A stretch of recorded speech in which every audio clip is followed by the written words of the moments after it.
আমি প্রচন্ড গর্বিত বোধ করছি আজকে আপনাদের সামনে এখানে কথা বলতে পেরে।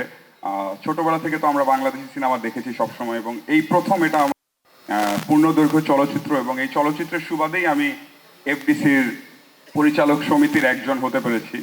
তো এই জার্নিতে আমাদের মাহফুজ ভাই যখন বলছিলেন যে কেন আসলে বাংলাদেশি সিনেমা গুরুত্বপূর্ণ, তো আমার কাছে মনে হয়েছে যে সবসময় যারা আমাদের ছিল পজিশনে তারা এরকম বলে যে সিনেমা গুরুত্বপূর্ণ বা সিনেমা লাগে, যে আসলে খুব কমই এটার প্রজেকশন দেখেছে। এবং আমরা যাদেরকে দেখেছি ভালো ভালো সিনেমা করতে, এরা সবাই আসলে কি বলে এটা, একটা বার্নিং প্যাশন নিয়ে আসছে এই সিনেমা বানাইতে। এই প্যাশনের পিছে আসলে সাপোর্টটা খুবই কম।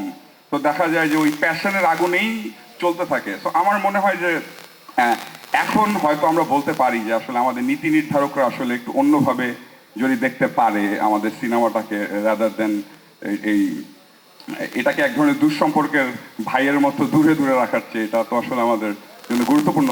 আর এই সিনেমাটা আমরা এই ডিসেম্বরে বড় পর্দায় মুক্তি দিব, এবং আশা করব মানুষজন সিনেমাটা দেখবে। এবং সিনেমাটা, আমাকে একজন সাংবাদিক প্রশ্ন করেছিলেন যে এইটার মধ্যে কি বিনোদন আছে, তো আমি ভাবলাম এটার মধ্যে আসলে বিনোদনটা কি।